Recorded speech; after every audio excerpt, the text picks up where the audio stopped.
When she chooses another man, you have to understand something fundamental, something that will spare you a lifetime of bitterness and help you reclaim your center. Her choice is not a referendum on your value. It's not a final verdict that declares you unworthy, unlovable, or somehow lacking. It's her path, her decision, her story, and your mistake, if you're not careful, will be to interpret it as your failure. But that's a lie. It's a lie whispered to you in moments of pain when your mind scrambles to make sense of loss. And you must not believe it. See, people make choices based on a constellation of factors: desires, fears, insecurities, unfinished business, unspoken wounds. You don't get to see all of that from the outside. You only feel the consequence of the decision.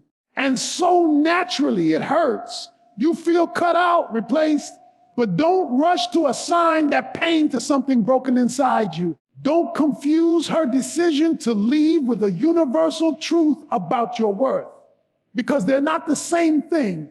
They never were. One of the traps we fall into is assuming that love is a prize, and if someone walks away, we must have failed to earn it. Your source for wisdom, that's nonsense. You're not a product to be selected off a shelf. You're a person, deep, complex, flawed, and worthy of love that sees and embraces the entirety of who you are. If she chose someone else, maybe she was drawn to a different kind of story, a different rhythm. That doesn't mean your song isn't beautiful. It just means it wasn't the tune she was meant to dance to. This is where you must develop the courage to separate your identity from the outcome. If you tether your self-worth to someone else's approval, you're handing over the keys to your soul. You're saying, tell me who I am by staying, but no one else should have that power. Not her, not anyone. Your value isn't conditional on who stays or who goes. It's anchored in your integrity, your growth, your effort to live truthfully and love fully. Now listen closely, because this part matters. When she chooses another man, it doesn't mean you're not good enough. It means her journey required something different. That's all. Sometimes it's timing, source for wisdom. Sometimes it's maturity. Sometimes it's fear masquerading as preference. You don't need to decode it all. You need to accept that it happened, and you need to walk on. Letting her go isn't about indifference. It's about strength, your source for wisdom. It's about honoring the part of you that knows you deserve someone who chooses you completely, someone who doesn't hesitate, someone who looks at you and says, I want to build a life with you. And if that wasn't her, then why would you fight to stay in a place where love no longer lives? Pain will knock at your door. That's inevitable. But suffering, that's optional. And the way you stop suffering is by refusing to internalize what was never meant to define you. You're not broken because someone didn't choose you. You're not lesser because someone found what they were looking for in someone else. You are simply being redirected. You are being shown through loss where not to settle. And that, if you have the eyes to see it, is a gift. So let her go. Let her walk her path. Let her love how and who she will. And you stand tall in the truth that your worth was never up for debate. Not now, not ever. When a person leaves your life, especially someone you love, you're going to feel a powerful urge to hold on. That's natural. The human psyche doesn't let go easily. We form attachments, deep ones, and the loss of them is a kind of psychological tearing. It's grief, it's disorientation. And your instinct will scream, don't let go. Fight, climb, do something. That desperate feeling of trying to preserve what's slipping away can feel noble in the moment. But make no mistake, clinging to someone who has already chosen to walk away will slowly rot your soul from the inside out. See, when you refuse to let go, what you're really doing is rejecting reality. And you can't live in opposition to reality. without paying a cost. That cost shows up in bitterness, resentment, anxiety, and shame. It accumulates like emotional debt. The more you fight what is, the more you suffer. And not only do you suffer, but you start becoming someone you're not proud of. You second guess your value. You obsess over things you can't control. You replay conversations wondering what you should have said or done differently, and all of it leads nowhere. You can't undo someone's choice by obsessing over it. You can only lose yourself in the process. People like to say love is selfless, but love without boundaries isn't noble. It's self-erasure, your source for wisdom. If someone has it clear through words or actions that they've chosen another path, your clinging doesn't keep love alive. It just delays your healing. What begins as devotion turns into desperation. And desperation is not attractive. It doesn't invite someone back. It pushes them further away. Not because you're unworthy, but because people can feel when they're being held onto out of fear rather than freedom. And here's the hard truth. When you try to hold someone against their will, emotionally or even just mentally, you're not protecting love. You're imprisoning it. And love doesn't survive captivity. It thrives in choice. You need someone to look at you, not because they feel obligated, but because they want to. They need to choose you freely. And if they don't, let them go. Not because you're weak, but because you respect both yourself and the nature of love itself. There's a peace that comes, not immediately, wisdom, but eventually. When you allow reality to be what it is, when you stop resisting the fact that they've chosen another direction, a space opens up inside you. It's quiet at first, lonely even, but within that space, healing begins.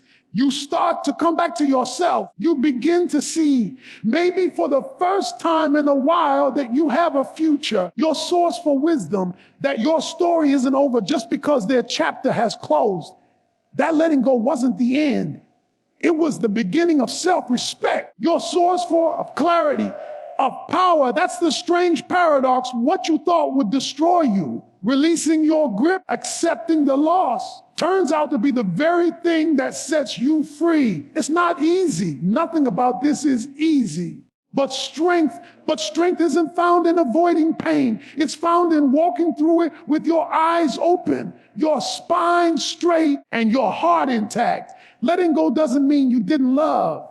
It means you loved enough to accept the truth. And in doing so, you'll reclaim something sacred, your peace.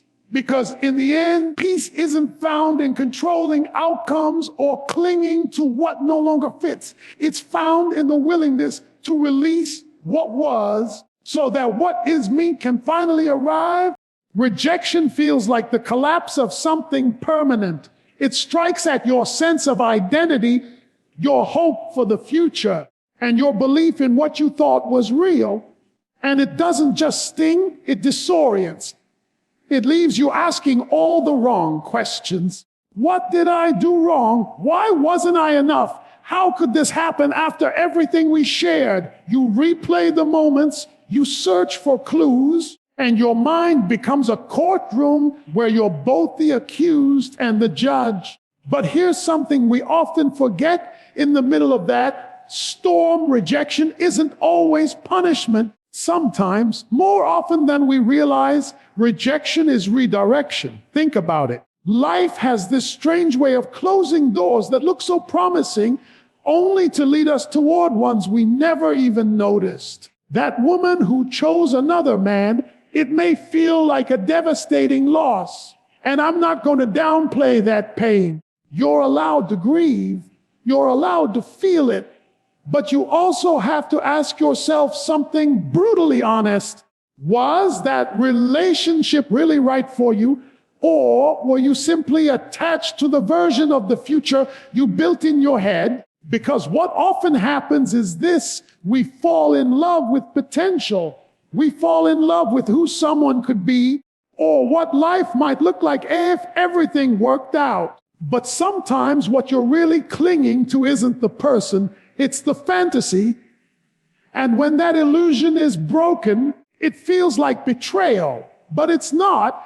It's reality showing up at your doorstep, uninvited and unannounced, to say, this is not where you're meant to be. You see, rejection strips away comfort, but it also clears the fog. It leaves you exposed, yes, but in that exposure, you start to see things for what they are, not what you wish them to be. You begin to realize that just because something felt meaningful doesn't mean it was sustainable, and that's a hard truth, but it's a necessary one. Because if you stay stuck in the bitterness of being left, you'll miss the wisdom in being redirected. Life is far less about what you lose and far more about what you're being prepared to receive. And you can't receive something new if your hands are full of what refuses to stay. Rejection hurts, but it's a form of refinement. It chisels away what doesn't fit your future. It carves out space for something or someone better aligned with who you're becoming. If you let it, it teaches you, it sharpens you, it shows you not just where you went wrong, but what you deserve to get right. And sometimes the truth is even sharper. Maybe she chose another man, not because you lacked something, but because you were meant for a life that doesn't include someone who couldn't fully see you. And isn't that, in the long run, a gift?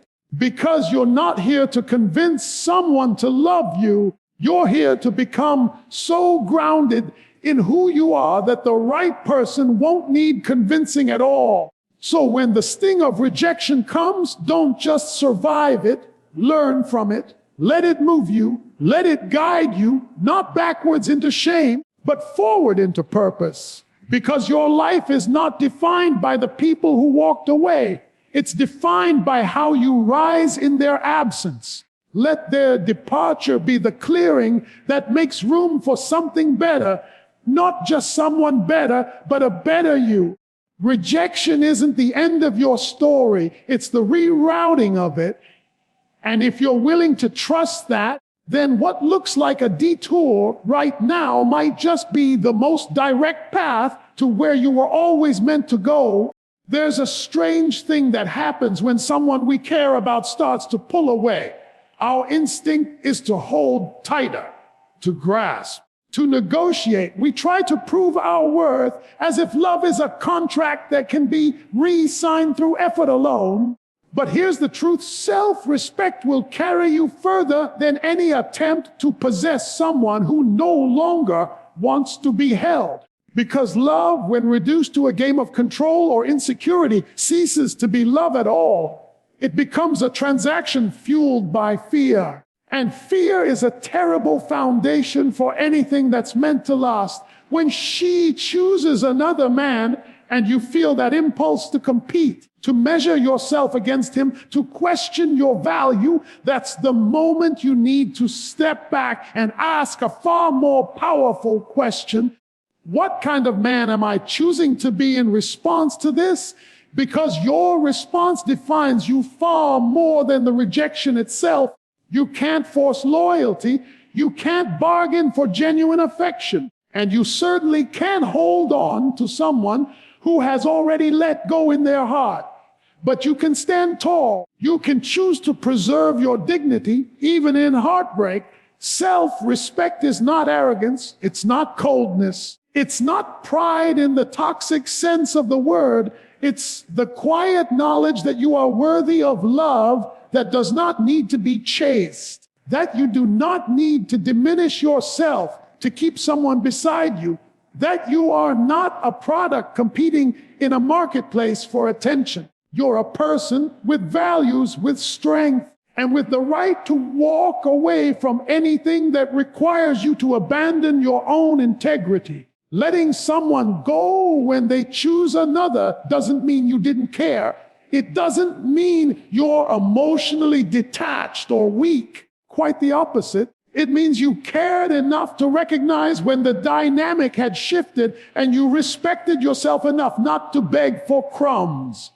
It's hard, brutally hard to face that moment. It feels like swallowing glass. But in that very act, you reclaim something essential, the authority over your own worth. See, when you sacrifice your self-respect to keep someone in your life, you don't just lose them, you lose yourself. You chip away at the core of who you are. You start tolerating behavior you shouldn't, accepting explanations that don't add up, bending your boundaries to fit their preferences. And little by little, you stop recognizing the person in the mirror. All for what? For someone who already made a different choice. You were not made to beg for love. You were not made to be tolerated or ranked against others. You were made to stand firm in the truth of who you are, to love fully, yes, but not at the cost of your soul. And when someone chooses another path, it's not your job to chase them down that road. It's your job to wish them well and keep walking toward your own. There's power in that kind of composure. Power in silence over pleading. Power in saying, I will not fight for a place in someone's life who cannot see my value without persuasion. That is strength, not the brute force of dominance, but the quiet, unshakable resilience of a man who knows who he is and what he will not become for the sake of being chosen. So walk away, not with bitterness, not with hatred, but with your head high and your soul intact. Because the person who honors you will never ask you to compromise your self-respect just to earn their love. And that, above all, is the kind of love worth waiting for. We have this tendency, often without realizing it, to treat love like it's something we can hold on to, something we can possess.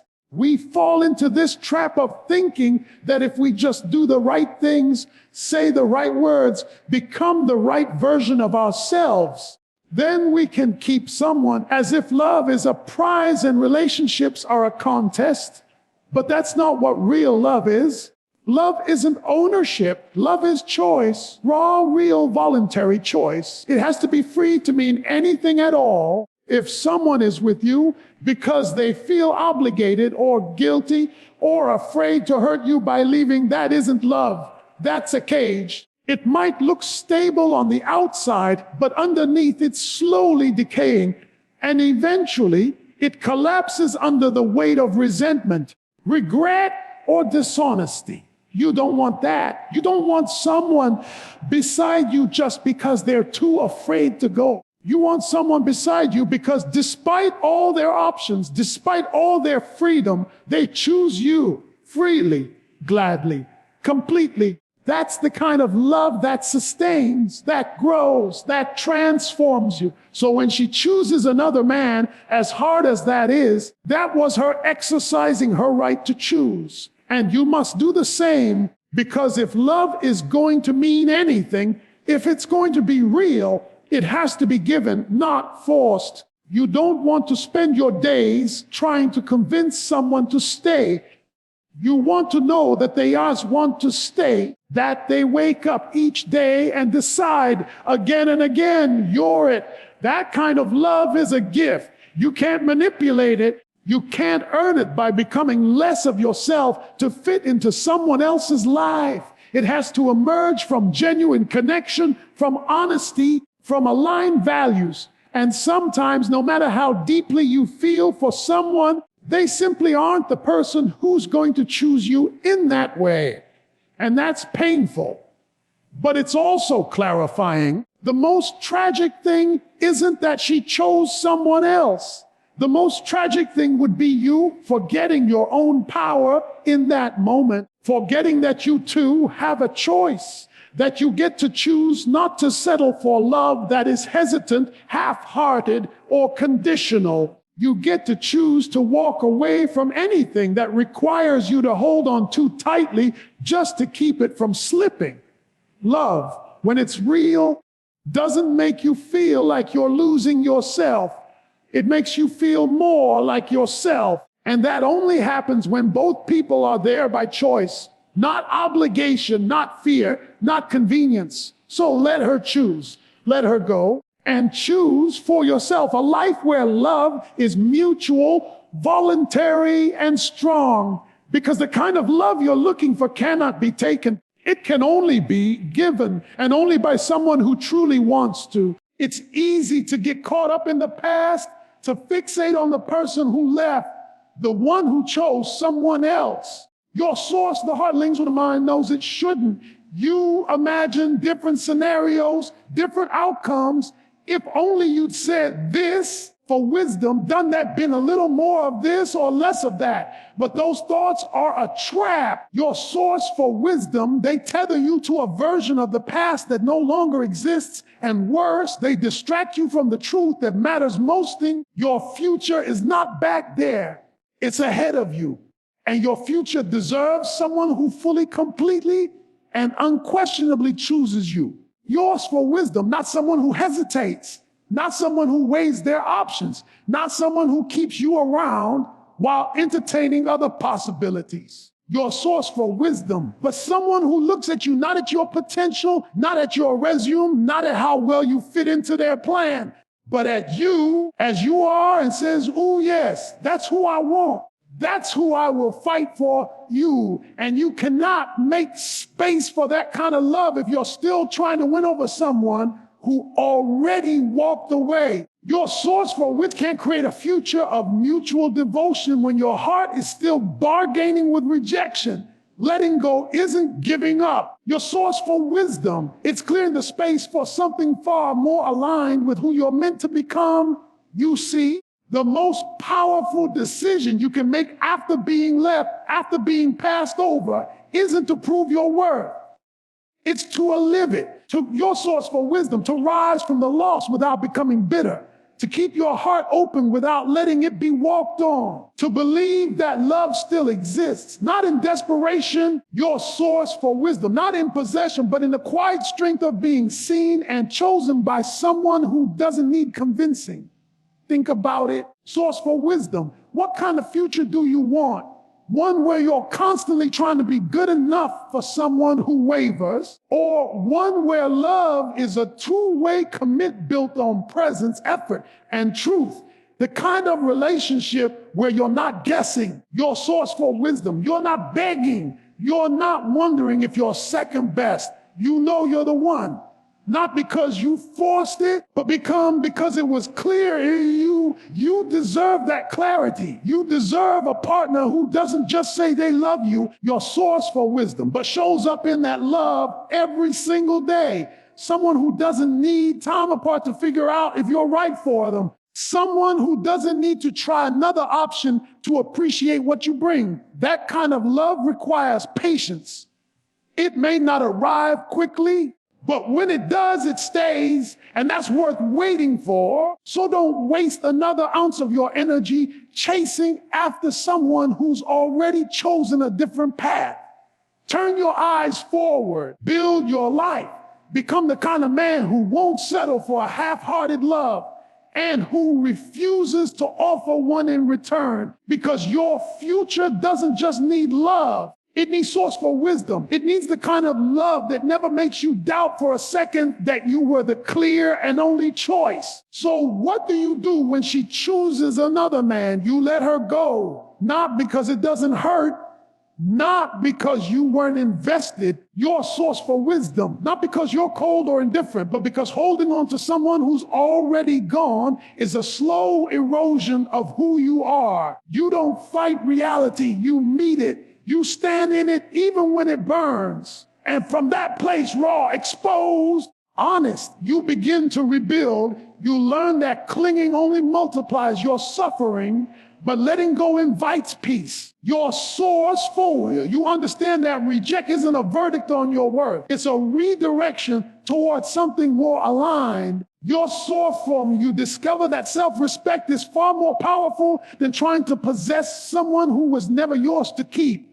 You begin to see that love, real love, is never about control. It's about freedom. It's about two people who choose each other, not once, not out of convenience, but continually and with clarity.